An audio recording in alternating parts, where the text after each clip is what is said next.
You're listening to a special presentation from Night of the Living podcast, Zoned Out, the Twilight Zone revisited with Freddy, Joe, and our special guest, returning Professor David D. Perlmutter, author of Blogwars and Policing the Media. Hi, Professor. Hello. Welcome back, West Texas. I'm glad to have you back for this one because it's right in there in the world history, and it's right in your sweet spot. Bringing the goods. Yeah, I always enjoy talking about the military history ones. One of the other books I wrote, and by the way, my books are mostly out of print, so it's not like I'm raking in the gigantic royalties from this, but I wrote a book on the history of the visualization of warfare. So anything where we are seeing present war or future war or past war, and in this episode we're seeing a past view of a past war, so it's like two levels of time travel that always fascinates me and love to talk about it. Yeah, it's a deep way of putting it, actually. My mind just exploded. So we're talking about A Quality of Mercy this week, which aired December 29th, 1961. And the title is a reference to The Merchant of Venice, William Shakespeare's play. And it's the full quote is, "The quality of mercy is not strained. It droppeth as the gentle rain from heaven." And you're going to hear that quote again by the end of the episode here. And I kind of, when we get into that, I know there's several ways to interpret that phrase, and I think it's really going to be an interesting discussion. This was one of 4 episodes to be remade in Twilight Zone, the movie. And it's not a one-for-one remake, but it's the John Landis segment, Time Out, where that tragedy happened in the making of with a helicopter accident. Oof, yeah. Yeah. Morrow, right? Yep. Vic Morrow and those 2 kids. And, but this episode is considered the inspiration for that segment. It's the 7th of 9 episodes directed by Buzz Kulik, who did King 9 Will Not Return. For more on them, just check out that episode of the podcast. Written by Rod Serling, but based on an idea by Sam Rolfe, who was the guy who created Have Gun Will Travel. Remember in Stand By Me where they're singing the theme to that show? Have Gun Will Travel is the name of man. Paladin, right, was the hero on there? Yes. Had a knight from a chess piece, right? Yeah, and the only reason I knew that show, talking about the past from the past, as the professor was talking about before, is Stand By Me was the 80s looking at the 50s, and then I was in the 80s watching what shows they were watching that were already old by then. And the only reason I knew of them is the curiosity from watching stuff like Stand By Me, and I'd go find wherever those were playing, and it brought them back. It put some of those shows into syndication because the kids talked about them in the movie, and it was so successful. My dad used to reference that show and talk about how cool he thought it was from the old Westerns and the characters they developed then. It's this also Rolfe. He created The Man from U.N.C.L.E., so he also did some spy stuff. Pretty cool, creative. The setting in this episode is August 1945, but also 1942, I believe. Right? They jump back at one point, and we're in the Philippine Islands. And we're in a moment we'll hand it over to Joe. I'm just going to get through these characters, and we'll get into the nitty gritty of the story and all the particulars. So characters, we have Lieutenant Cattell, it's Dean Stockwell playing this guy. Who, if you don't know Dean Stockwell, former child star, he transitioned to adult roles in films like Compulsion and Long Day's Journey into Night, and then he took a break. And he didn't come back until like the 70s and 80s. And I know him from Quantum Leap. That's my my Dean Stockwell reference point. But he was in Paris, Texas, and Blue Velvet. So he had a lot of great credits. And he was supposed to be in the Purple Testament, which is another episode of the series. and he had to drop out. So then he got the chance to be in this episode. And both of that episode is also supernatural World War II era. I'm sure the professor, you know that episode, right? The Purple Testament, where he can see if someone's going to die. I believe is that the same one? Yeah. Yep. That's the one. Yes. Yeah. We already covered it. Otherwise, we would have you back for that one.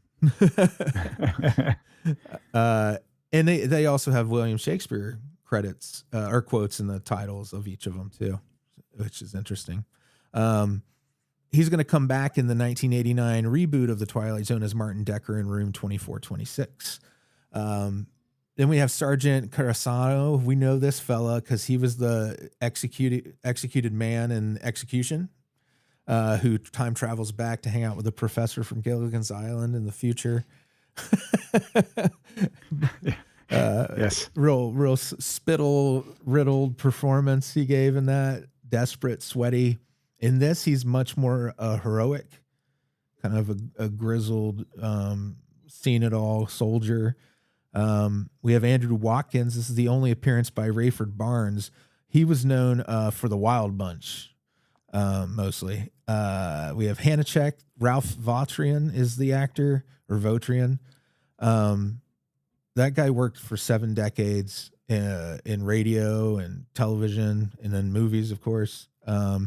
The thing that I know him from is the Weird Al Show, which is, considering all the work this man has done, that's got to, if he were alive to hear it, I would be like, he'd probably be shocked. That's the only thing I knew him from prior to this. It's the equivalent of Alec Guinness in Star Wars versus the Purple Gang or any of the other epics he was in. Right, or Bridge on the River Kwai or something. Right. So we get to Hansen. This is Star Trek favorite, Leonard Nimoy, Mr. Spock. Very young Spock. Yeah, kind of a small part in the episode, but an important part. He began acting in community theater when he was 8 years old. I just learned that reading about him for this. And he went on to be in every episode of Star Trek. He's the only one to do that in the original series. But yeah, still beloved even after his passing. And he was kind of famous for his final tweet when Twitter was nice at one point. Remember that? When he passed, he tweeted, "A life is like a garden. Perfect moments can be had, but not preserved except in memory. LLAP," which stands for long live and prosper. And that got passed around a lot. I don't know if you guys remember that moment. But it was real sweet. Yeah. And then just 2 more characters I wanted to address is Sergeant Yamazaki is Dale Ishimoto, who he was in Beverly Hills Ninja with Chris Farley, if you remember that movie. But his more mainstream stuff would be King Rat, or the series. I think he was in the TV series Kung Fu. He was also more, if you've listened to the podcast, we covered a movie called Ninja 3, The Domination. Did you look that up too? I was wondering if you're going to mention that. That was great. He was Akuda, the exorcist, in that movie. And if you've never seen the movie, it's a good time. It's nuts. So good. And he gained fame in Dream Garage commercials for Nissan. There was this weird campaign where he was kind of this mystical Asian character that represented the original founder of Nissan. And he was like, they've turned him into a mystical character. It's nuts. But it would be like Elon Musk, like coming down as God and talking about to Tesla and the ads, you know. Let's just erase that from our collective memories. Yeah, that idea. Yeah, it's a bad idea, but it was cool back then. They're on YouTube if you want to see them. Just look up Nissan Dream Garage and enjoy. And then the final character I wanted to address is the Japanese captain. This is the first of 2 appearances by Jerry Fujikawa. Now he's going to come back though, and to serve man as the Japanese delegate when they have the meeting. He was an actor known for Chinatown, Farewell, My Lovely, and The Winds of War.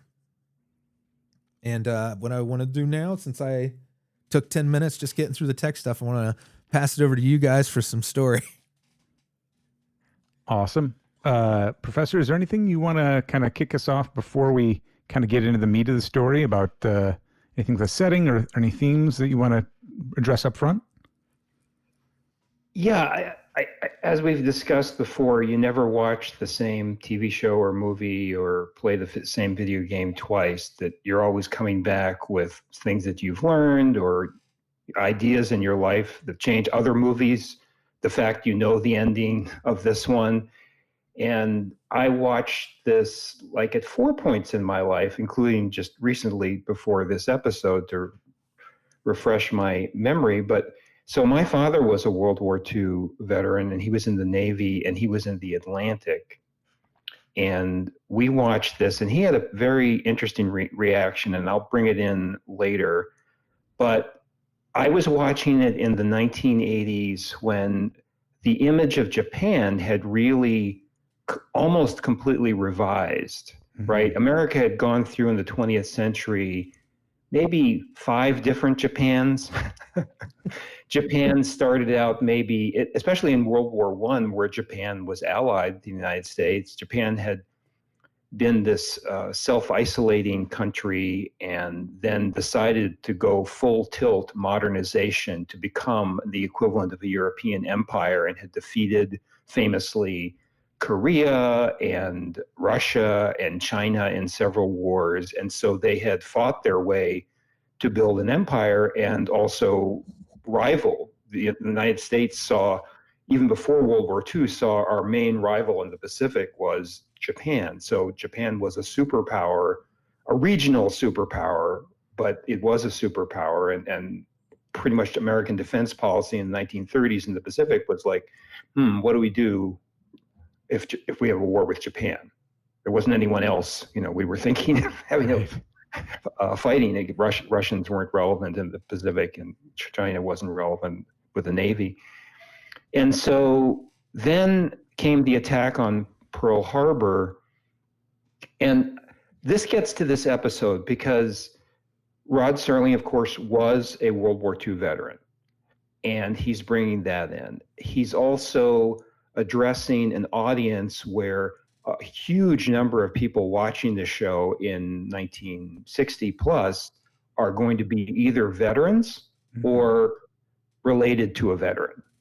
The youngest kids would be 14-year-old, 15-year-old sons and daughters of veterans, but certainly wives or people who lost someone in the war, right? So that's a very interesting thought about like who's the audience, versus when I saw it myself the first time in the 1980s with my dad. My dad watched it with me.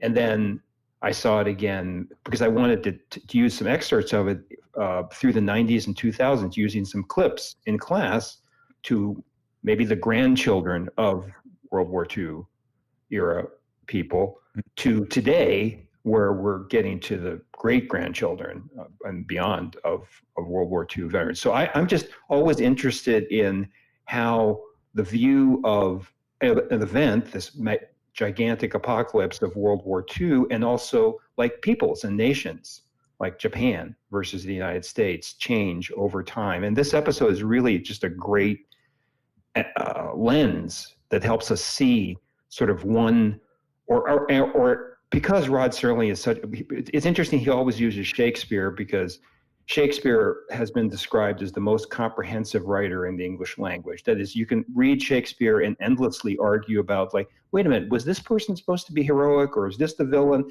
And even though somebody's the villain, they kind of have a point and they have a moment where you see their point of view. Shakespeare was very, very subtle in his characterizations, and it wasn't always 100% clear, this is bad guy, this is good guy. And Rod Serling did that often too. And I think in this episode, you get a lot of mixed messages in a good way.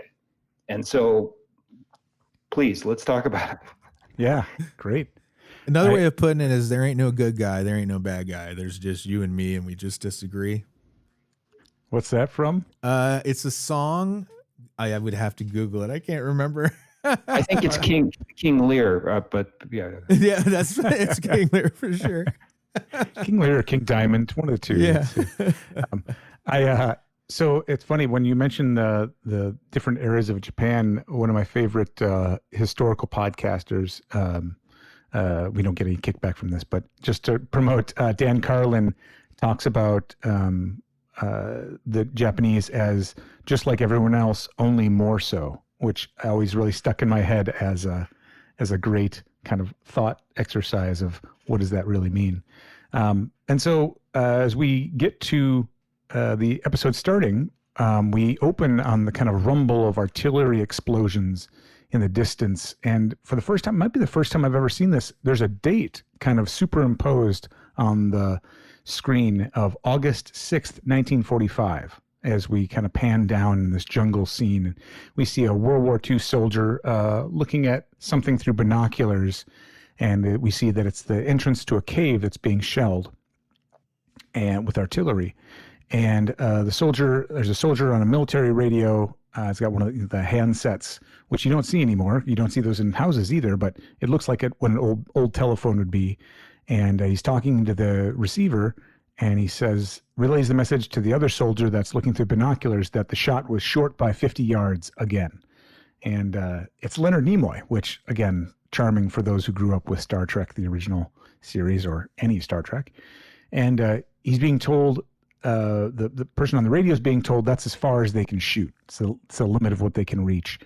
And the man with the binoculars starts goes over to the radio and starts laying into him, saying, you guys can't seem to get a shell into a cave.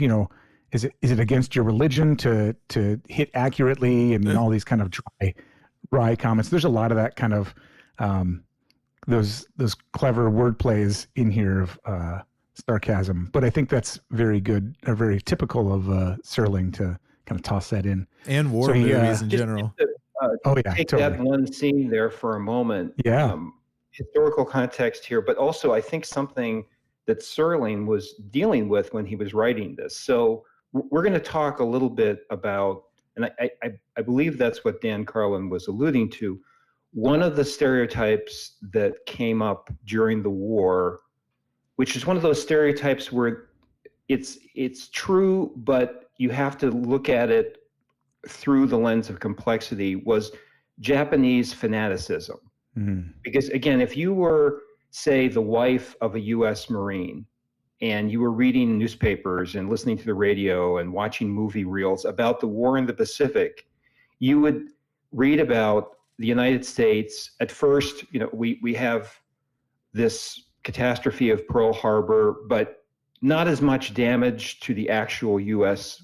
warfighting ability as the Japanese hoped. The U.S. carriers were not hit, and the war, it's important to remember that, we always fight the last war. There were a lot of generals and admirals that thought this was going to be yet another war where battleships were going to duke it out, and it turned out to be the battleships were of some relevance, and we'll talk about that to this movie in a moment, but it was more airplanes from carriers that were doing the real fighting of striking the enemy, sinking the enemy's navy, and allowing the U.S. to strike back. At Midway, a great victory, 4 Japanese carriers sunk. After that, there was no hope for the Japanese from the very beginning, and there's all this discussion about why they attacked, or why they felt they had to attack, or what was their game plan. But let's just say it seemed like a good idea at the time, and everybody goes to war thinking it's going to be a short, victorious war, and that's what they sort of thought there. But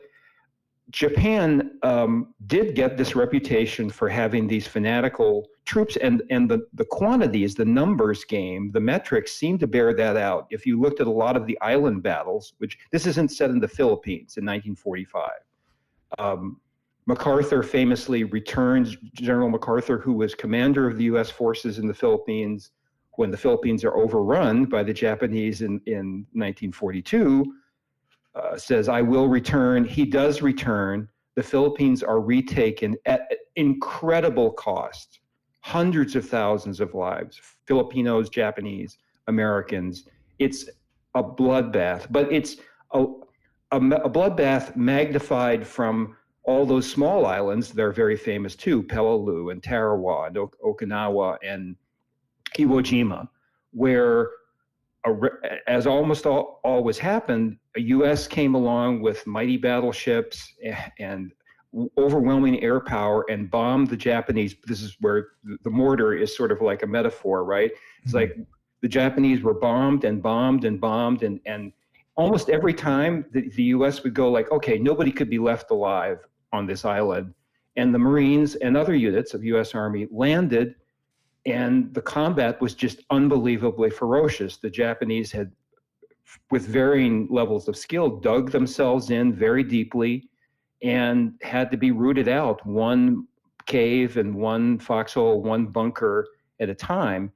And the Japanese losses were probably greater than any other front. I mean, there were some islands where like, half a dozen Japanese were left alive out of 10,000 or something like that. So Wow.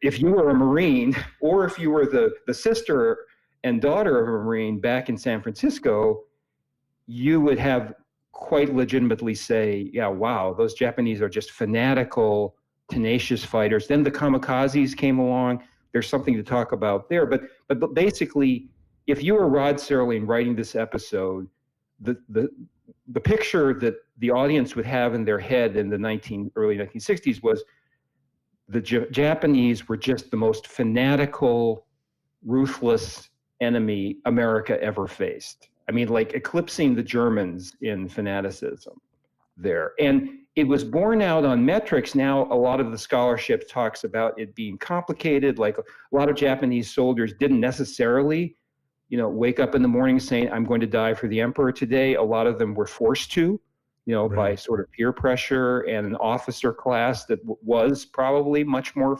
fanatical. So it was more complicated than everybody was this raving fanatic. But that's what the audience would have been expecting to see in a movie about or television show about the Pacific War.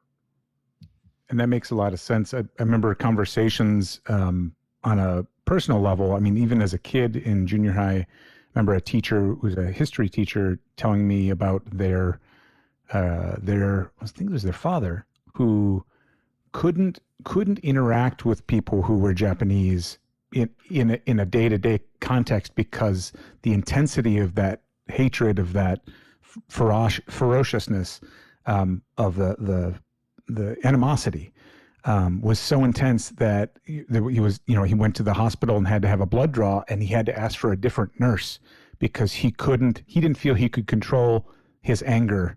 And it was just, I mean, you hear about that and put some of this stuff in context, and to, like you said, Professor, the idea of not seeing that or not understanding why that's so intense now without the context you're providing of this is just after the midst of that. You're talking the generations who lived through it. So it gives a certain ratcheted up intensity to this whole experience that I think it's great for people to realize existed at the time. You know something too, Joe, to that point, when I used to take my dad to the VA, and I met a lot of veterans there, over the years going there. And one of them was like, I can't even eat rice.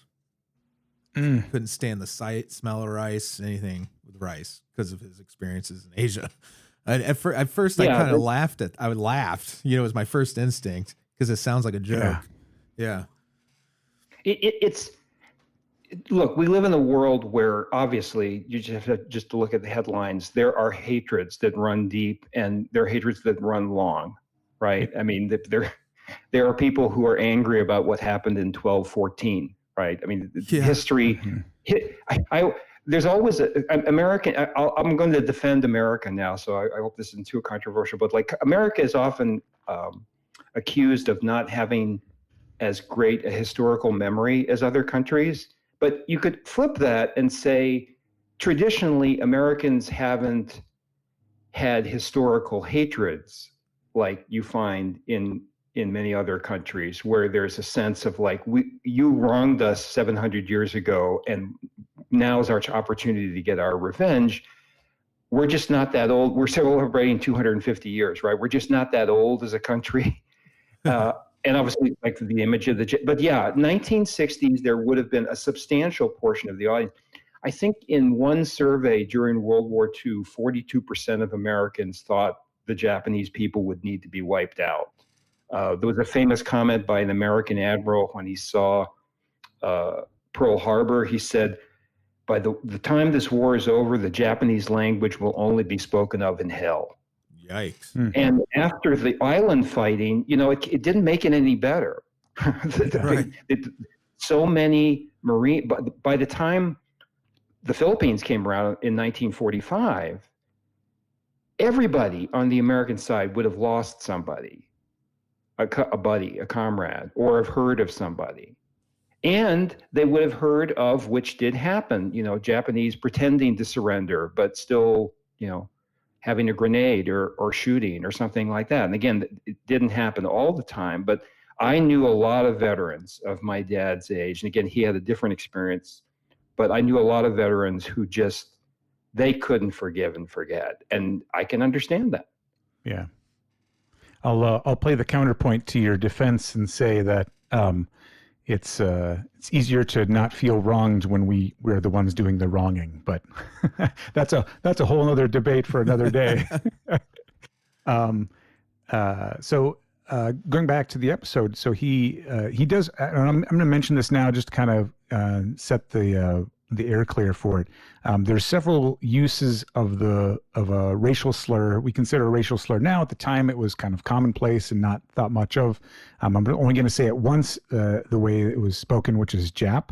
I'm going to use the word Japanese instead when that comes up in conversation. But if you do watch the episode, just know that is a word that's used several times, and it fits contextually. But again, it's like watching a historical film. Recognize that it's just representing what was normal at the time. So he relays that the rest of the group of soldiers to the rest of the group of soldiers that the shelling will continue to fire on the cave for effect until the afternoon, and then they may bypass it, meaning they might just say, you know what, we're moving on from this, because he makes it clear that he has, along with the rest of the soldiers, no interest in trying to fight their way into the cave at this stage of the war, which I found is an interesting comment, because I don't know if the feeling was at that time, in August of 45, that they were at the closing end of the war or not. So I thought that might have been kind of out of place, but yeah, I don't want to monopolize, and I really am going to let you guys go for a while, but I just, that one thing there, I felt that was slightly imposed, and I wonder whether, because two things. First, yeah, most normal American soldiers, most people did not know about the Manhattan Project, right? It was America's greatest, even though there were probably like, I think 500,000 people technically involved in it in some way. And there was there was a famous science fiction story about the dropping an atomic bomb that was published in, I think, 1944, and the FBI showed up at the magazine saying, "Hey, wait a minute, guys, where'd you get this?" Well, I mean, people knew there was a knowledge within the world of science, but like nobody expected the atomic bombs to be like the deus ex machina of World War II in the Pacific. My father was on a destroyer in the Atlantic, and his memory was that they were told, okay, well, European war is over, you're being transferred to the Pacific, and everybody, make sure you sign your wills, because you're going to be the destroyer screen for the invasion of the home islands of Japan. And the Japanese have, 20, I think the actual number was 10,000 kamikazes ready, and the destroyers were going to be what were protecting the carriers. So my father remembers saying, okay, that's it, I'm dead now.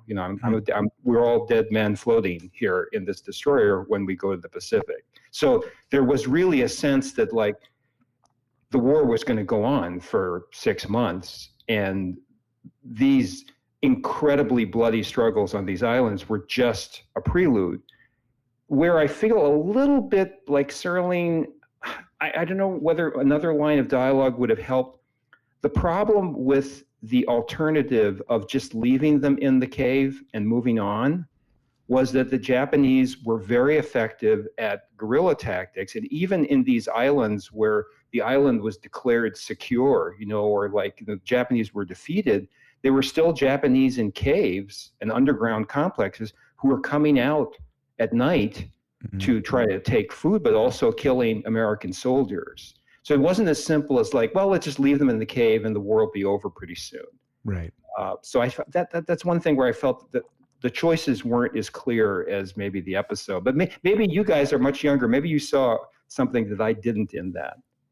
Well, I know it stood out to me as like, I don't know if he knew that then, kind of that moment kind of made it stand out, which is why I mentioned it. So, Freddie, how about you? Well, I think seeing the flip side later in the story, it for me, it kind of addresses that, where I'm like, oh, this particular Japanese unit behaves in this particular way. You know what I mean? Right. So like, but like, and if I'm thinking of it in the scope of like reality versus the TV episode, like I would think also, yeah, it's a much more calculated decision than what Lieutenant Cattell is presenting. You know what I mean? Like as a very simple bloodlust situation. Like real life is maybe not so much like that. Right. Just from talking to veterans over the years, there are people like that who happen, especially in Vietnam. But my dad had some horrible stories about the behavior of some soldiers that he knew, firsthand stuff. It's nasty. But yeah. So like, I think it's really complex. Like as the professor was saying, like there's other factors. You don't know the threat assessment really in the episode. It's just there because we have 20 minutes to tell the story. Right. Yeah. And I know that there was a lot of, when I was growing up, there was a lot of reflection on whether the bomb should have been used or not, and that a lot of the historical context of the time was lost on more modern people who were against the bomb because they didn't really take into account the losses that would come from a homeland invasion, as you said, Professor, and the intensity, the fighting from that, and not to mention the firebombing that was done before the bomb that killed, nearly as many people just from the fact of the way that it was carried out. So it's a lot of there's a lot of historical context that goes into these conversations. So I just thought this was a interesting kind of summary of like, well, it serves the story, so we've got to put it in here. So so in that the sergeant says he starts keeping watch on the cave again. A couple of soldiers walk over and ask if they might be asked to take that cave frontally. In other words, are we going to have to, go in there ourselves? And the sergeant says, well, when 2 airstrikes and an afternoon of lobbing shells doesn't accomplish anything, you better start counting your cartridges, because we're the bottom of the barrel. When they can't move an enemy with big stuff, that's when they call out the queen of battle, the ever-loving infantry.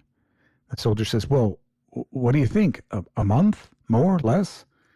I don't know. We got them ringed. According to all their... And this is interesting intersection. The closed captioning, or the subtitles for this whole episode were off by quite a bit from a lot of the text, which is unusual for the Twilight Zone. And I wonder if it's just they did a lot of ad-libbing and changes in there. But he says something like, according to all their poop, which I thought was kind of like, what? Was that just I didn't catch that. Yeah, it was, and they didn't. That's not in the subtitle, but that's what it sounded like he said. He said they're finished on Okinawa. The trouble with these little bandy-legged buzzards is that, well, they just don't know when to quit. Look at them. They're in there, holed up in that cave, beaten, sick, starved, and yet there's no one in there to tell them that the war's over for them. Poor guys. Those poor guys. And it's right after that we get the intro from Mr. Serling. It's August 1945, the last grimy pages of a dirty, torn book of war. This page is the Philippine Islands. The men are what's left of a platoon of American infantry, whose dulled and tired eyes, set deep in dulled and tired faces, can now look forward to a miracle. a moment when the nightmare appears to be coming to an end. But they've got one more battle to fight, and in a moment we'll observe that battle. August 1945, Philippine Islands, but in reality, it's high noon in the Twilight Zone. And we get a commercial break. And when they come back, a younger gentleman shows up in a Jeep. His uniform and his skin are clean. He's all washed and pressed. And in contrast, the other soldiers in the platoon who have their shirts open and they're all grimy and dirty. And this is Second Lieutenant Cattell, who arrives to take command of this war-weary but very seasoned platoon. And he asks for a sergeant, and I'm going to mess up this name, Casarano, because I could not interpret it every single time I started typing it out. Well, some of them pronounced it Co-Serrano in the episode too. I don't think it was consistent. Yeah. And so Casarano explains to his platoon that that his platoon has been observing for a mortar company, which I would assume that observing basically just means they're kind of the forward lead to say where to shoot and all of that. And they've been trying to get the enemy soldiers out of the cave for 2 days with no luck. And Cattell asked for the binoculars without even looking at Carasano. It's kind of a power move, like, here, hand me the binoculars. And you can see it. I think the guy who played Carasano, his performance was nicely nuanced this way, where he kind of hesitates for a second and like, oh, you're one of those guys. Okay, here's my binoculars. How different from the guy in Execution is this character? Right? I love the nuance of this perforence. Yeah, this actor I love him now. I'm not sure, if he was in a war, if he whatever did that, but he clearly had a kind of a swagger to him that was very different, but the same, it's a lot of personality. Albert Salmi, by the way, I don't know if I mentioned, we have another one coming up with him in it called Of Late. I think, great. Cliffordville. Yeah. And so when the sergeant hands him over, the lieutenant accidentally bangs them into his helmet, and both Carasano and another soldier kind of get a chuckle out of that, but they do it silently, right? They can't, openly laugh at him. And then he holds his, binoculars up, Cattell does, and he promptly orders that he wants them to attack, saying they'll have a little mopping up to do themselves, do a frontal attack on the cave. And the soldier kind of jokes, asking the lieutenant if he's got the right platoon. And they're kind of like, they can't believe it. It's why would you push on with this when we're at this spot, And Cattell pushes back and sticks to very strict fighting protocol. The other soldiers being reluctant to comply with his orders. And so we start to hear Casarano, not Carasano. I knew I was going to do it. Casarano tries to talk him out of it, explaining the soldiers, loose protocol, and they've been on the line for 33 days, and they haven't had much sleep. And Cattell doesn't relent, and he seems to have a very simplistic kind of black and white view of the situation. But when he kind of steps aside, he says he's willing to discuss Casarano's opinion of the situation. It's sort of interesting because in terms of protocol, basically since World War II, American doctrine has been firepower saves lives. And we have had this massive industrial complex that has been able to provide, in most cases, the firepower. So in the Pacific, it would be sort of unlikely that they would feel right at this minute they have to do a bayonet charge into the mouth of the cave. That would be a newbie officer going off script, not necessarily following like what to do. If I were in the sergeant, and remember, the people like sergeants were the people you're supposed to listen to, right? Mm-hmm. Especially as a new officer just out of West Point. That's a very familiar trope, right? And honestly, that's one that goes back I think the movie Gettysburg did a really good version of that. You have the movie Glory with Denzel Washington and Matthew Broderick. Morgan Freeman. Yeah. But Matthew Broderick did a very good version of that. Is that the sergeant is the more experienced, more like, let's think about this, sir. Like the best way to accomplish this. American doctrine was, okay, we got a cave. We're not going to send American boys right into the mouth of the cave. We are going to call up some tanks with flamethrowers. We're going to bring up, some point blank artillery. I didn't understand the mortar thing there. A mortar is supposed to be mobile artillery. Mobile air, vertical artillery. You can move a mortar right up to point blank. Yeah. Yeah. So there was a little, again, all glory to Saint Serling. Like he only had 22 minutes. And I'm not saying in the 3 hours that he had, he should have explained all of this and so on. There's a similar scene, by the way, in Terrence Malick's Thin Red Line, where I don't know if you've seen that, but there's a situation in the Pacific where they're being told to frontally attack a Japanese position, and the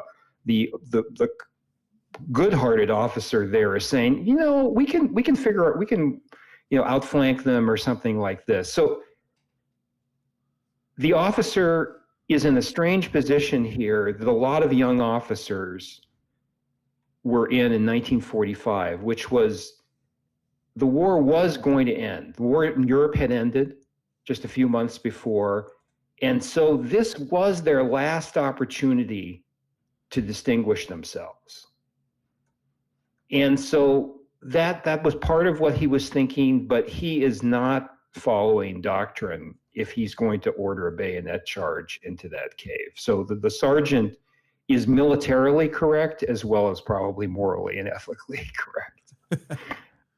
Yeah. And to your point, Professor, for those who aren't familiar with the armed forces, there's a difference between the commissioned officers and the non-commissioned officers. Sergeant is one of the highest ranks of non-commissioned officers, which is, can you think your rank and file? If you're a commissioned officer, you've gone to school for it, and they have, it's kind of like in the corporate world, you'd look at your line level employees versus your directors. You might have a manager who still works real closely with the line level employees, but then a director or a vice president, something like that, is less connected to the day-to-day work and is more strategy and all of that. So this is kind of like a younger executive or director coming in to tell the long experienced manager what to do, and the manager's like, let me help you.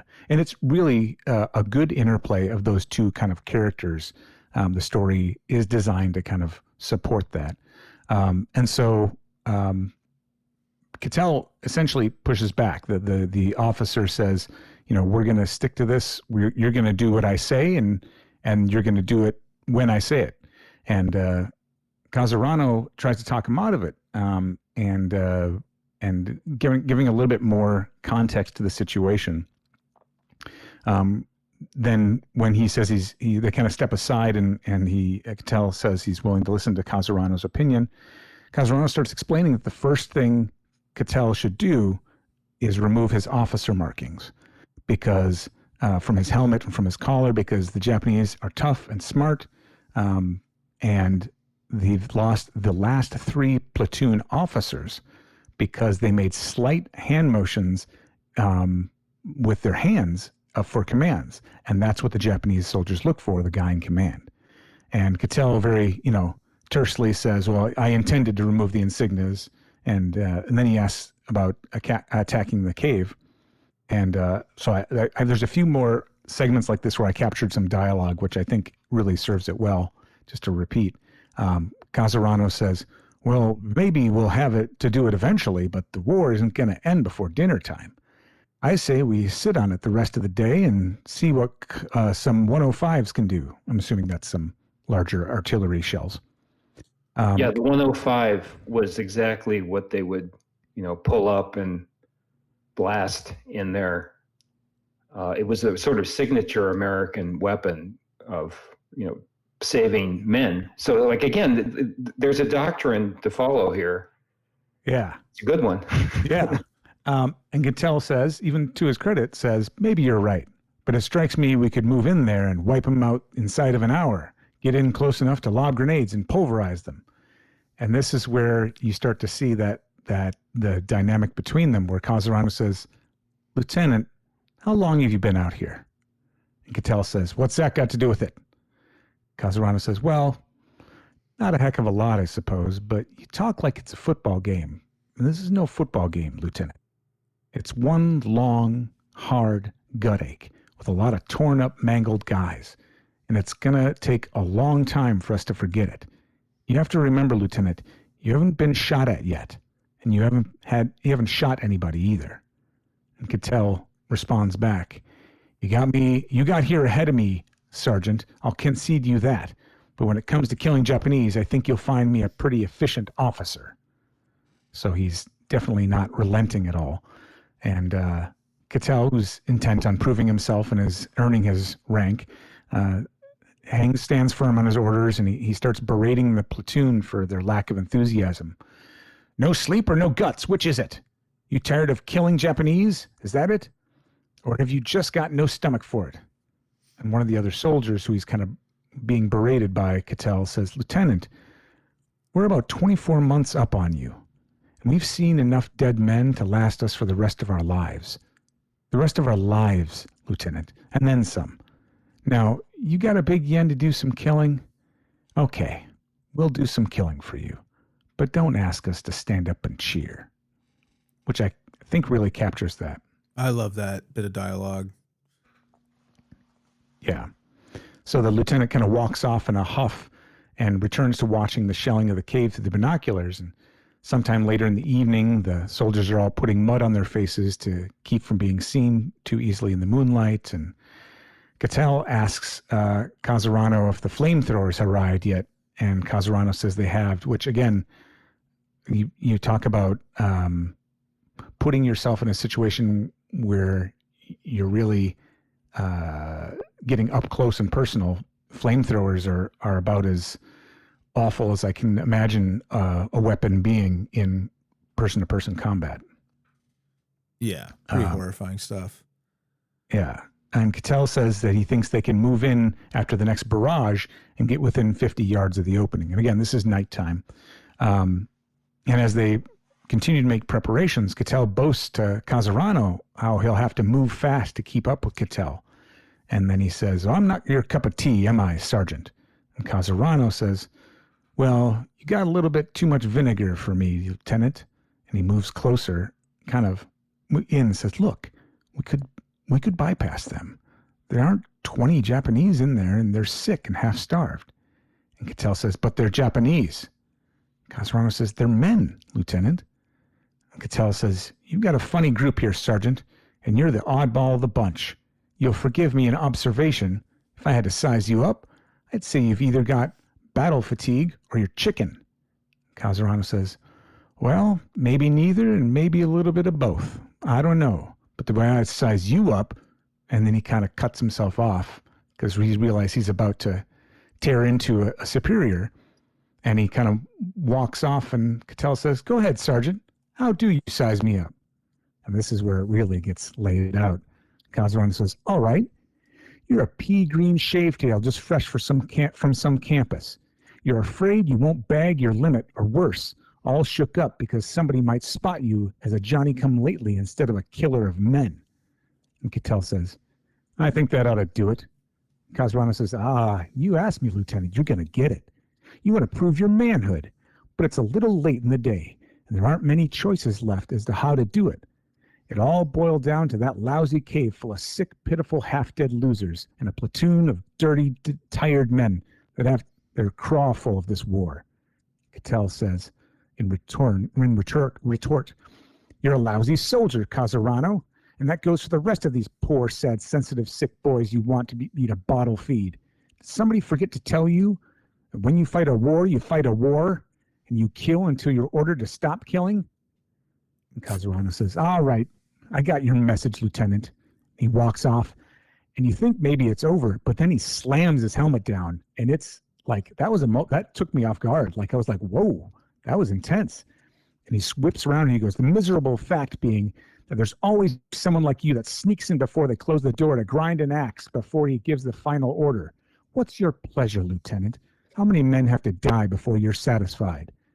Can I ask you guys about this? Because I really want to get your generational reaction. By the way, I think that dialogue line from the sergeant, there was a very, very famous, and I don't know if it's possible copyright-wise to attach it to this episode, but there was a very famous GI cartoonist during World War II, Bill Malden. And just so many great cartoons about the ordinary soldier American in World War II. And probably his most famous one, the caption of the cartoon was from a news broadcast. I'm forgetting the exact wording, but it was something like, fresh, eager American troops chase tired, dejected Germans back into their homeland. But the picture you were seeing was some American troops holding some Germans prisoner, and you couldn't tell who was who because they were all shaven and tired and hungry. And it was sort of a point of like, in order to achieve that victory, Americans didn't, keep their uniforms tailored and everybody looked fresh and eager. It was a tough job. It was just there. So I actually think that's a cultural reference. My question to you is, my dad specifically, I remember this, my God, 50 years ago, turned to me and he said, yeah, no sergeant and no lieutenant have ever had that dialogue in the history of warfare. And I think he knew, and he said, but I mean, it could have happened. I mean, who knows, right? There were a million times that there was a conversation, but like that was really going beyond the boundaries of what you're allowed to do as an officer or as a non-commissioned officer, as a grizzled sergeant. And there have been versions of this. Again, this dialogue has happened in 1,000 movies, but I felt a little bit lectury. A little bit like, you're telling us the moral here. What did you guys think of it from your perspective? For me, entertainment value. So I weigh it in two ways, right? For me, the entertainment value is what I got out of it. It's like a Julia Sugarbaker monologue on designing women. Like what a reference. Like, I know that's for anyone young out there. Just Google it. It's on YouTube, I'm sure. I love it. I love it. Julia Sugarbaker is this character who would routinely give like dressing downs to characters through monologuing. Treatises, yes. And I feel like I enjoyed that, but I also agree with you. My dad was a sergeant in E5, and like I know from just you talk to real people who work that job, what the reality of it is a little different. So I think entertainment value is what took precedent. Is my opinion. And again, the curse. I think that the curse of the 22-minute episode, they're trying to get to the point and put an exclamation point on this moment to get it back and forth. But yeah, I agree. I think everything I've heard, this is just not the kind of interaction that you would have in a realistic sense. But I think this is where I don't know. The thing that stood out to me is that this is where a lot of future media gets that moment of like, dag nabbit, I'm just not going to take it from this officer anymore, and I'm going to give him a piece of my mind. It's like, yeah, if you've been through boot camp and it's right. Full experience, you've been broken down enough to know y'all don't do that. Not worth it usually. Yeah. And also I think it's a little wish fulfillment for people who work that job to watch something like this. Mm-hmm. Like it's kind of like when you're watching an action movie and the guy has all the quippy one-liners that, despite having to focus on dodging all these bullets, they have a forethought to say the funniest thing and for the situation. I'd rather have it than not have it sometimes, but yeah, I roll my eyes a fair amount too. Ed Norton in Fight Club telling his boss off and getting him in trouble. It's that the fantasy of here's what I wish would really happen. Yeah. So in getting back to that moment though, that there's the last line that Casarano every time does. Alyssa Milano. Really stands out. So he throws his helmet down. He says, "The miserable fact being that there's always someone like you that sneaks in before they close the door to grind an axe before he gives that final order. What's your pleasure, Lieutenant? How many men have to die before you're satisfied?" Cattell returns with, "Offhand, I'd say all of them, no matter who they are or where they are. If they're the enemy, they get it. First day of the war or last day of the war, they get it." Real pointed. And Cattell turns real curtly and goes back to survey the cave again. And as he does so, he kind of knocks over his binoculars. And as he reaches down to pick them up, suddenly there's a lighting change. And a Japanese soldier picks them up and says, "Lieutenant Yamuri, you dropped your glasses, sir." And when Cattell turns around, he is a Japanese soldier surrounded by other Japanese soldiers. Not to be confused with the Vapors song from the 80s, Turning Japanese. That's a completely different thing. And had this been in the reboot, someone would have had a bad taste to have included that in the closing credits or something, Right. We'll get into the 80s eventually. Now this is, again, as I mentioned last week, this is, Yellowface. This is him dressed up as Dean Stockwell dressed up as a Japanese character and using a kind of a inflection, Japanese stilted kind of speech to speak English as a Japanese soldier. So again, there's like layers of this that are like, you wouldn't see that again today. Yeah, however, today you probably would hire 2 actors today. Right, exactly. Yeah. You hire a Japanese actor to play the Japanese part. You might have them look similar. And I have to say, the makeup was remarkably good to the point where I actually looked to see, okay, was that actually Dean Stockwell in makeup, or was that an actor who did look like him? And no, it's Dean Stockwell. So it's one of those things where the craft of it is peak, but the acceptability of it in modern society is nil. Right. And there's all kinds of kind of meta pieces to that, like, oh, well, you could have employed one more Japanese actor to play that. Anyway, so it is of its time, and in the moment, this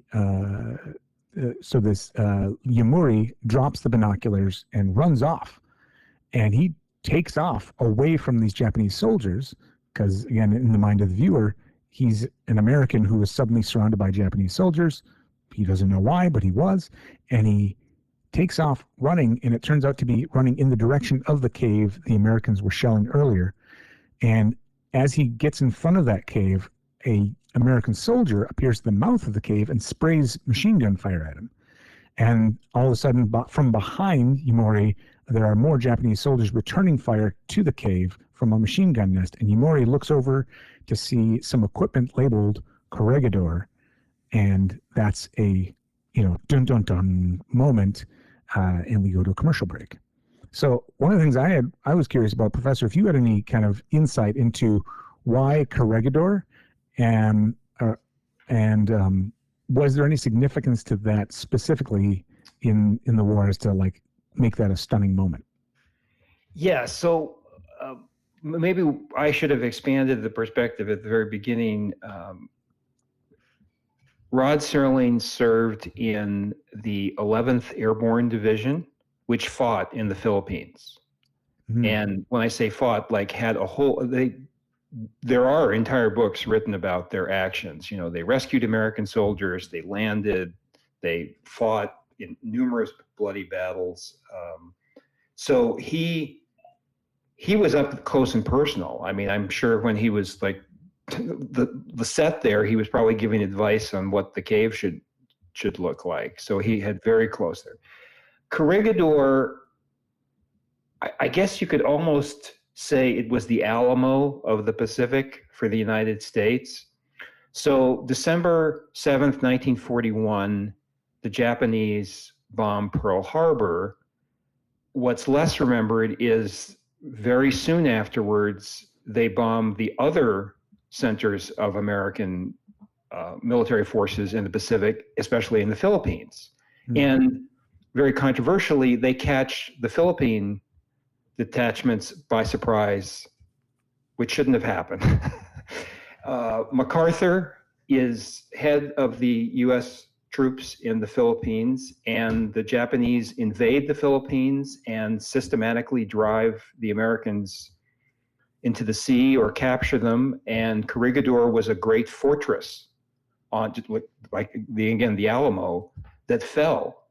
And the fall of Corregidor was seen as almost equivalent to Pearl Harbor, as like, wow, America has been defeated again. Mm-hmm.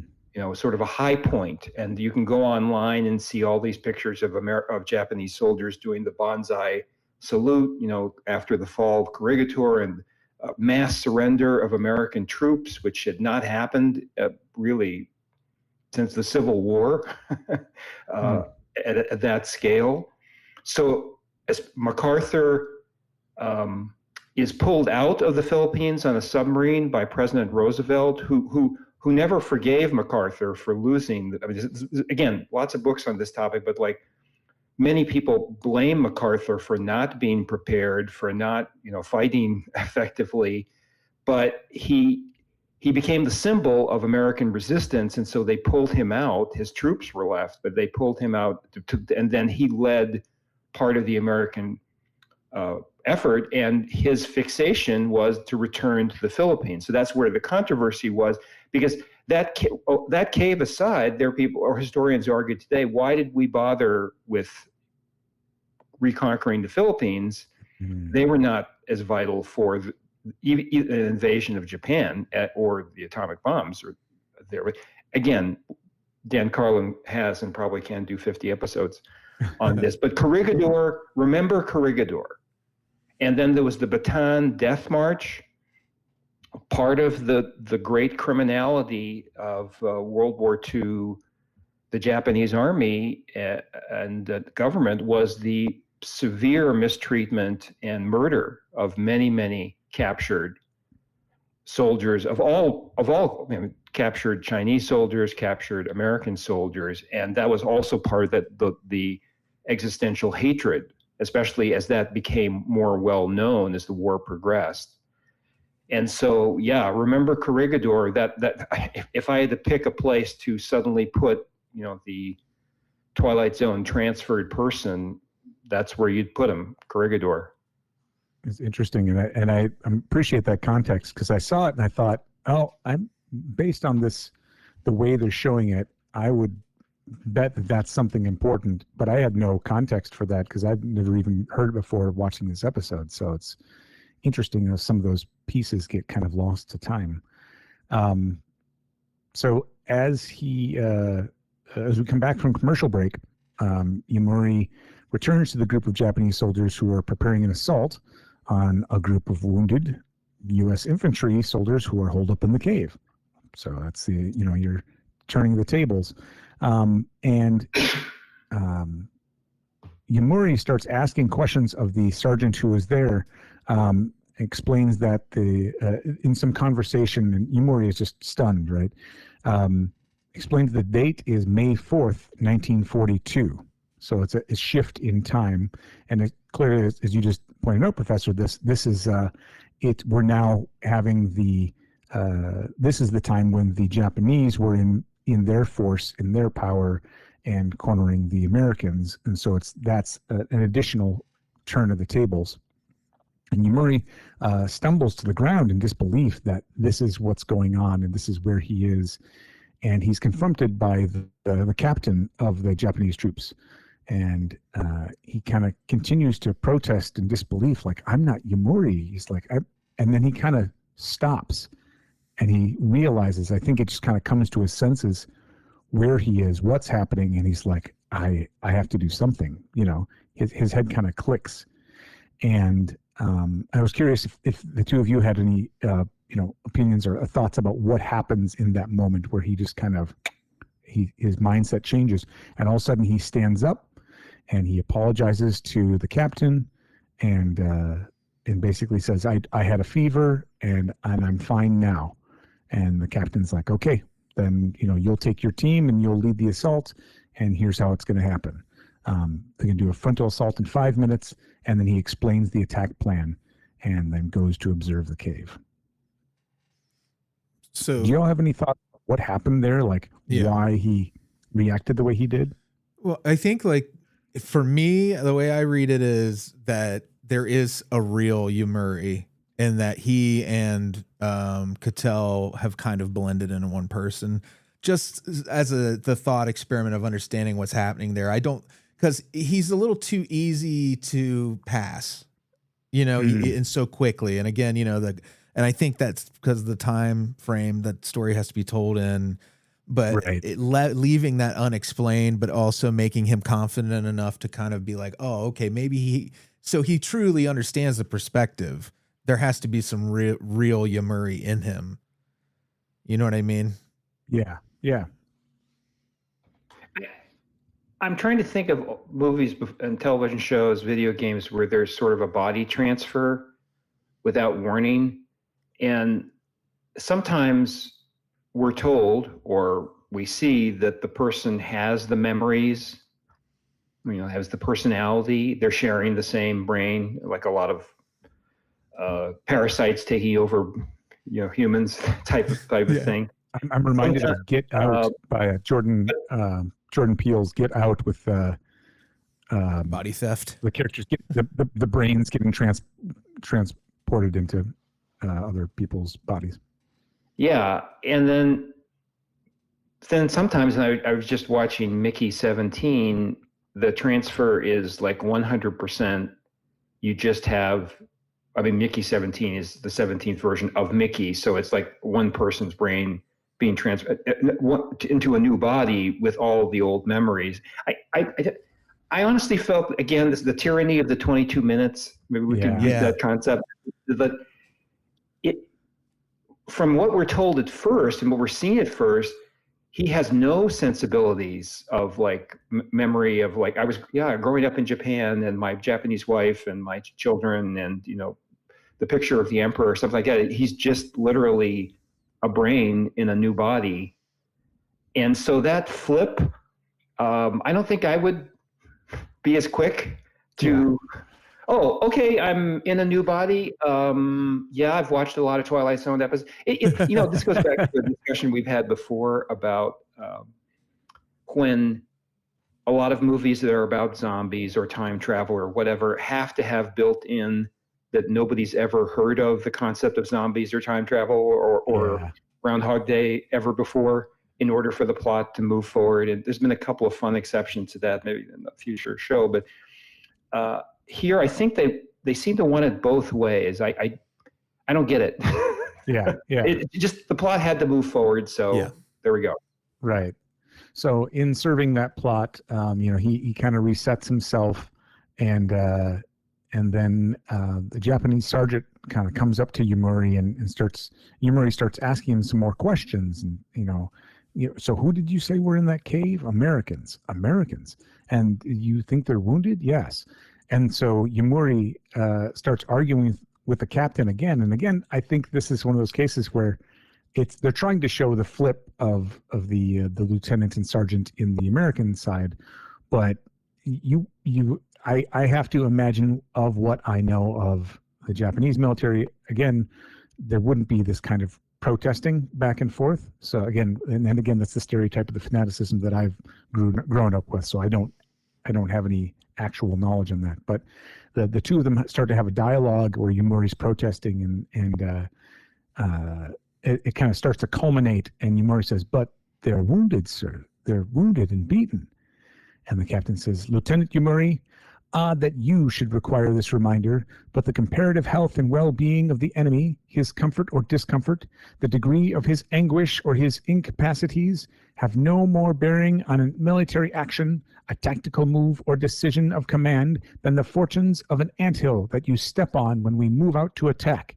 They are the enemy. They are American. If we enter the cave and they are lying on the ground, I can assure you I will have no more compunction about making them a head shorter than I would stepping on that anthill. And Yumori argues, but they are men. And the captain says, they are enemy. They are not the enemy. They are enemy. They are enemy, and this is war. And in war, you kill. You kill, Lieutenant. You kill until you are ordered to stop killing. You kill until you are ordered to stop killing. And Yumori says, no. And the captain smacks him across the face. And he falls down. And the captain immediately relieves Yumori of command and starts leading the company to attack the cave. And says he'll deal with Yumori when he gets back. And then Yumori asks him one more question, which again is we get the mirror of the original scene. Captain, what you do to those men in the cave will shorten the war. Will it shorten the war by a week, by a day, by an hour? May I ask the captain, what is his pleasure? How many must die before he's satisfied? And the captain returns. Offhand, Lieutenant Yumori, I would say all of them. I don't care where they are or who they are. If they are the enemy, they are to be destroyed. First day of the war, last day of the war, we destroy them. What a meanie. Yeah, and so when I watched that with my dad, yeah, I guess we enjoyed these kind of conversations. I remember him saying, I wonder whether there's this show is in Japan, that there must have been an export of the Twilight Zone to Japan, and some Japanese World War II veteran is watching with his 14-year-old son and going like, yeah, that never would have. yeah, exactly. If you are Japanese and have this perspective, please share it with us. Yeah, I would love to call hear in it. now. We're taking 800. Here's, again, my job as a professor is to make simple things complex, and I hope not so complex that there's no possibility of understanding them. But Japanese fanaticism is a cultural stereotype that had a core of truth. And it was a top-down core of truth, as in like it was part of the national culture that you were supposed to sacrifice yourself as part of your oaths you took as an officer, as part of your training, that you were there to die gloriously for the emperor, who was considered to be descended from gods, literally.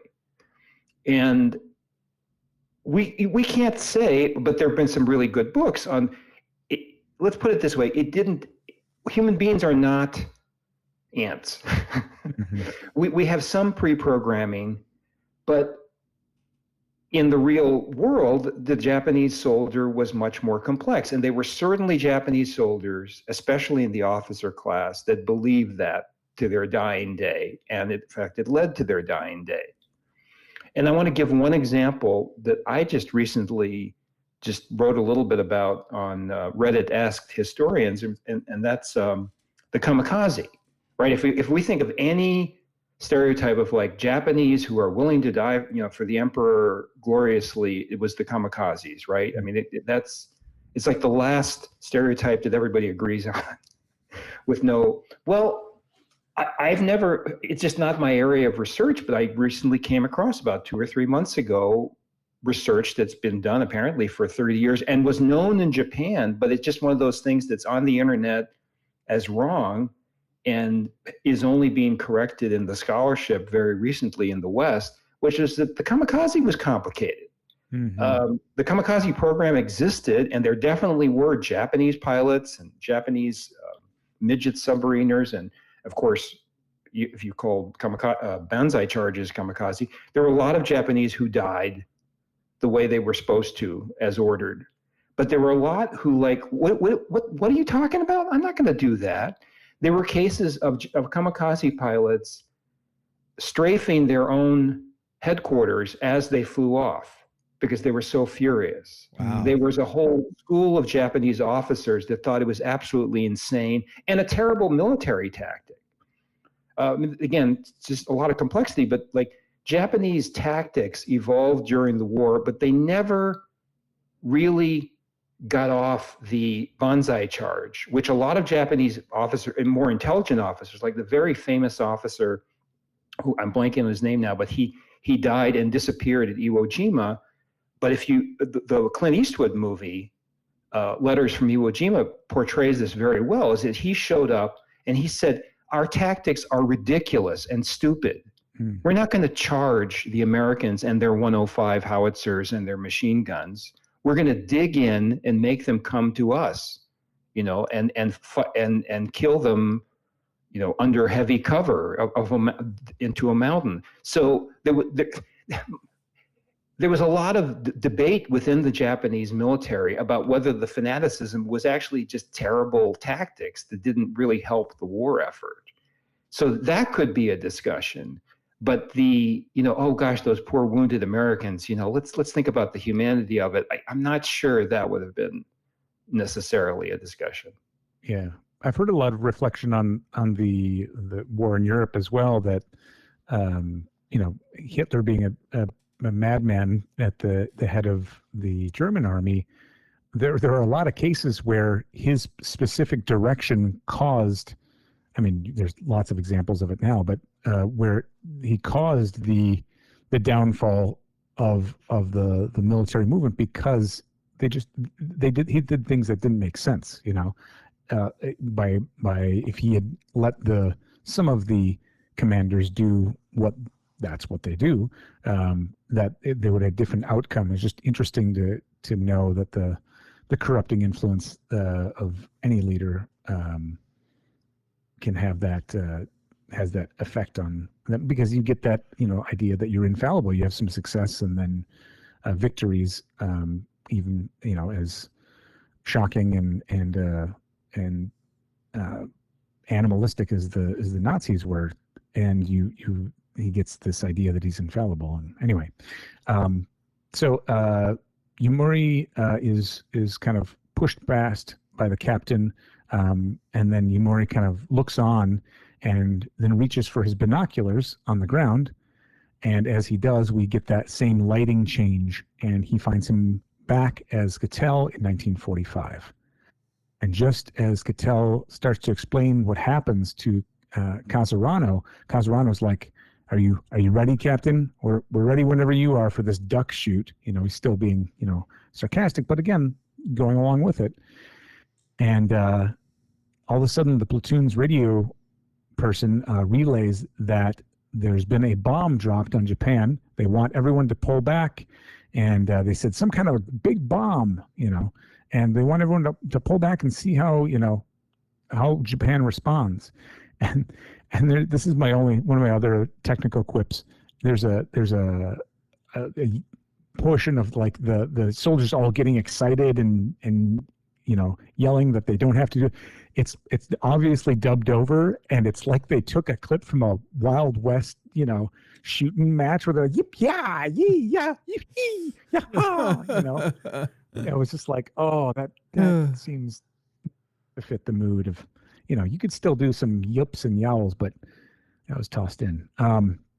So as the platoon is cheerfully withdrawing, Cattell is still shell-shocked, that reflecting on what's happened. And Casarano kind of sardonically says, well, I wouldn't fret. There'll be other caves and other wars and human beings you can knock off. And Cattell kind of somberly stares at the cave and says, I hope not. God help us. I hope not. And at that, we get Mr. Serling's outro. The quality of mercy is not strained. It droppeth as the gentle rain from heaven upon the place beneath.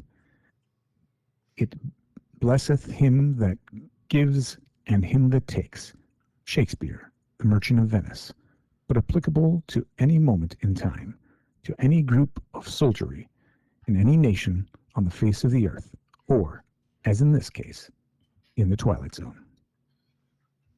That's the quote that I wanted to I wanted to know what it means to you guys. The quality of mercy is not strained. It droppeth as the gentle rain from heaven upon the place beneath. It blesseth him that gives and him that takes. Because like I out of the context of the play, to me, it means that like our natural, the humanity of us is, we lean towards being merciful, the human nature. But then I think it's just interesting, the contrast of the bloodlust that's in Cattell at the beginning of the episode. It's such a perfect quote. It's the contrast.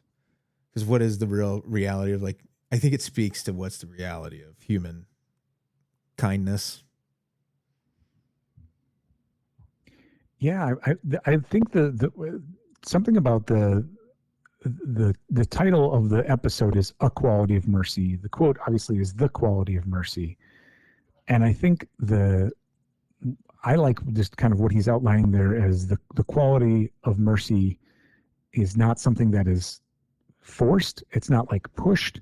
And it happens to everybody, right? It can happen to someone who gives or someone who takes. So it's not, essentially, mercy doesn't have to be, it's not something you exert. It just kind of happens to you. I don't know. That's kind of what I took away from it. And it can happen to anybody. Anybody who can be in the midst of this has the opportunity for mercy. But I don't know the context from the play either. So one of the great books written about the Pacific War actually has a title, War Without Mercy, sort of emphasize just the deep hatred that drove a lot of the behavior. Something else to bring in, and again, I really want to, I don't want to get into letters saying like, so you're anti-mercy? I'm going to register, I'm pro-mercy. However, one of the huge concerns in the United States and in Britain during World War II, Canada, the Allies, the Western Allies, was that Britain had a professional army, but it was an army trained for colonial conflicts. The United States had a tiny professional army, like 1937, we had a very, very small army. And so the vast majority of American USA troops that were sent to fight in Europe and the Pacific, North Africa, were people who had only been civilians just a few months before, right? They did not receive 3 years of training.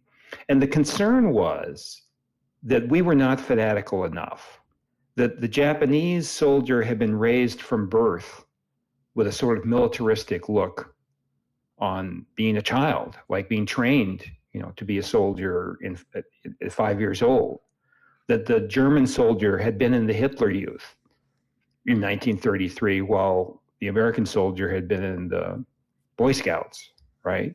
Right. And so there was a real concern. You can read it in the novels of the time, the writings, papers, speeches, movies of the time reflected this. There were some great movies which we could look at where the problem with Americans is they're not fanatical enough.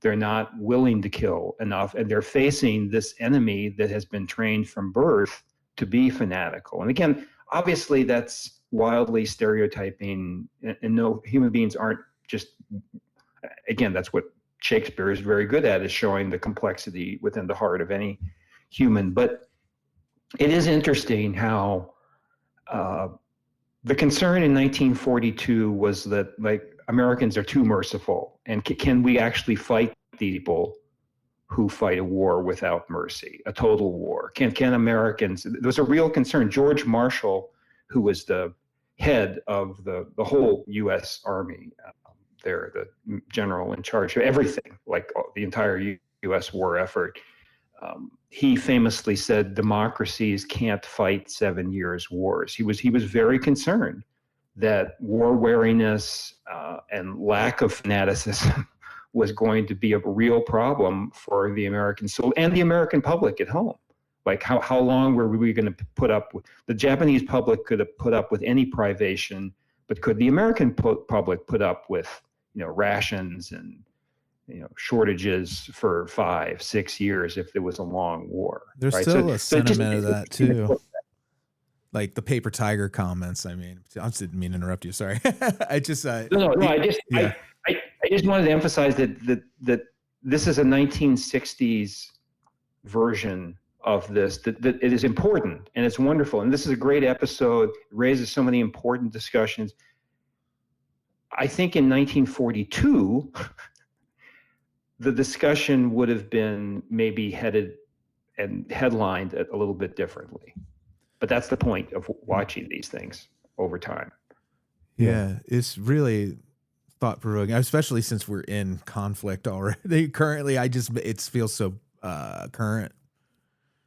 Well, and not just the most obvious conflict, but it's, if you look back at, and Professor, you can fact check me on this. The U.S. has been in some form of war for as long as I've been alive. I mean, I think since the end of, the beginning of the Korean War? Haven't we been in some kind of armed conflict, whether officially or not, ever since then, is my understanding. Just Eisenhower warning about the military-industrial complex, it coming to fruition and getting sustained continuously, Well, since 1945, America has been a global power, and successive administrations have decided that what happens in Central Africa is important to the United States. So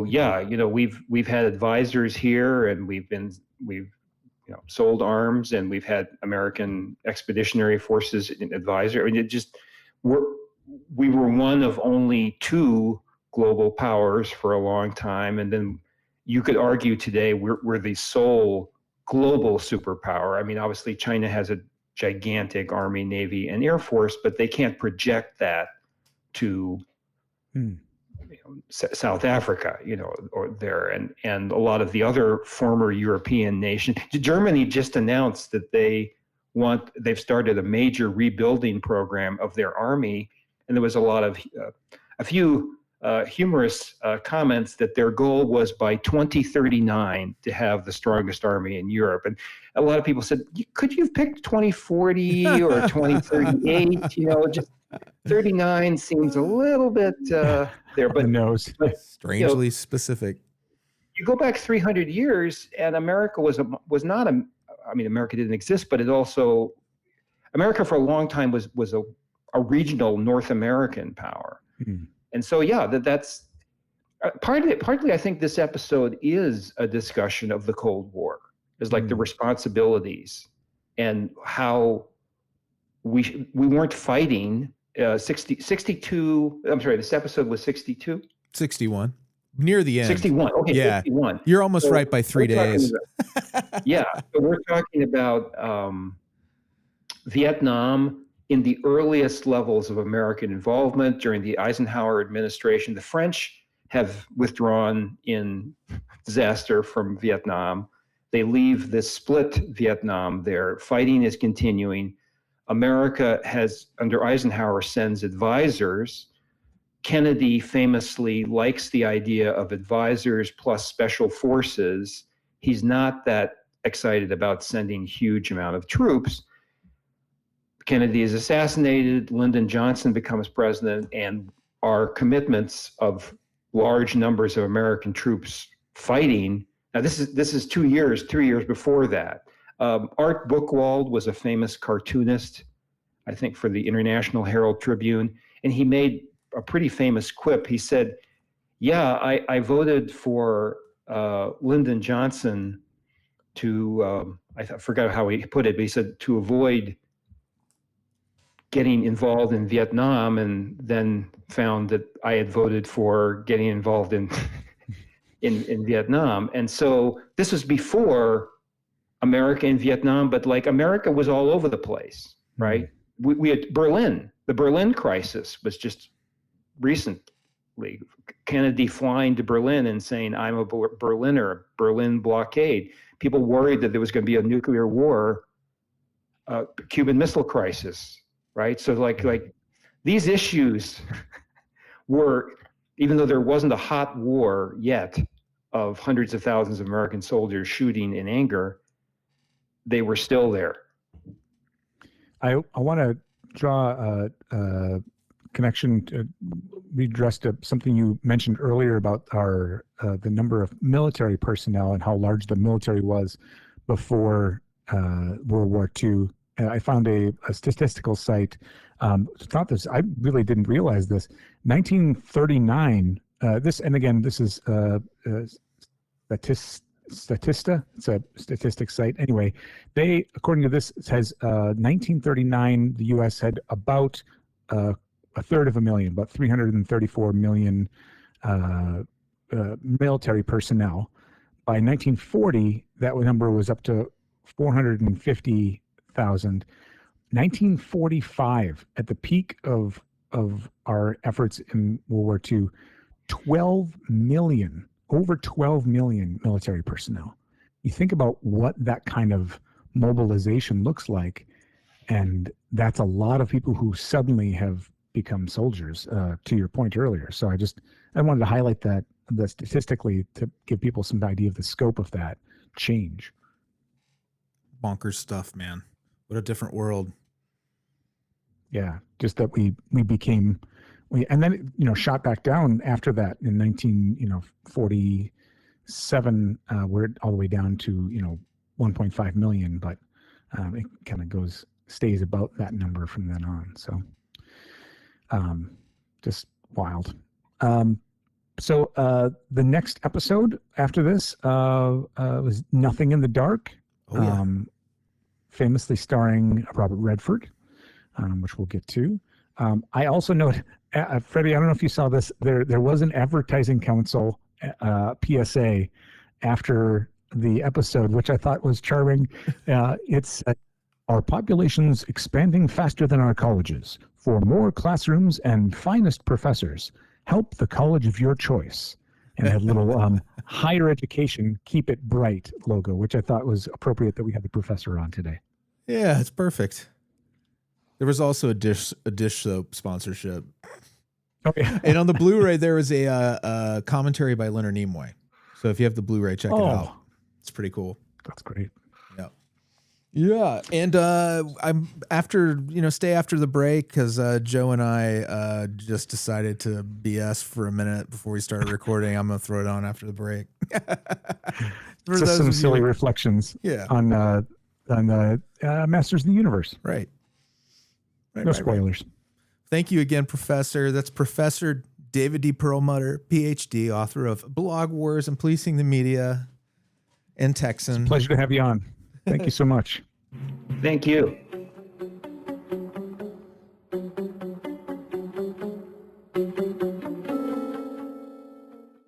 Kind of hear I love it when you capture the banter with at the beginning of the podcast. Guess what?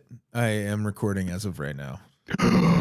Now I'm gonna suck loud. No, I was just asking if Joe had seen the new Masters of the Universe movie, and this is out of context for you because you're like new and you're hearing this in the future, but it's new now. And yes. He asked if it was fantastic or terrible, and I said both of those things. Fantastically terrible. Yeah, it's a pretty. The critics seem to genuinely like it. They're like leaning positive still, I think. For me, it was more like a little bit of a mess. Nostalgia grab. Yeah. But it was fun. It was a fun mess. All right. There was some stuff in there I could have done without. I don't want to spoil anything for you, but I feel it was a little padded. Yeah. Well, it's a movie about the Masters of the Universe. So, I mean, you do have lots of episodes to draw from, but it could be that it's not a robust story vehicle. I don't know.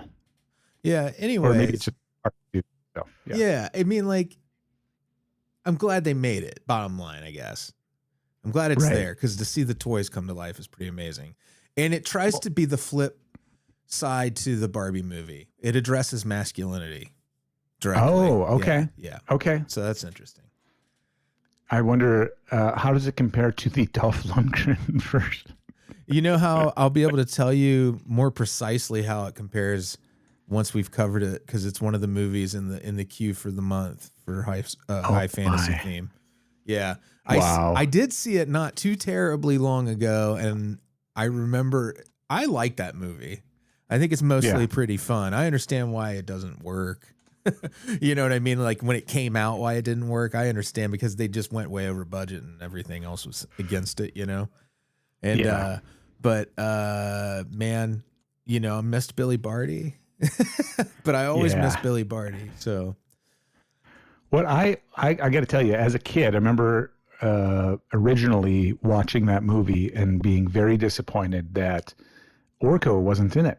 I mean, how hard would it have been to call Billy Barty Orko and put a cloak on him? I don't know. Right. I just have him a reasonable facsimile. Right. Yeah. Because Billy Barty had a voice kind of like Orko's anyway. So you kind of feel like maybe that's why he was in it to begin with.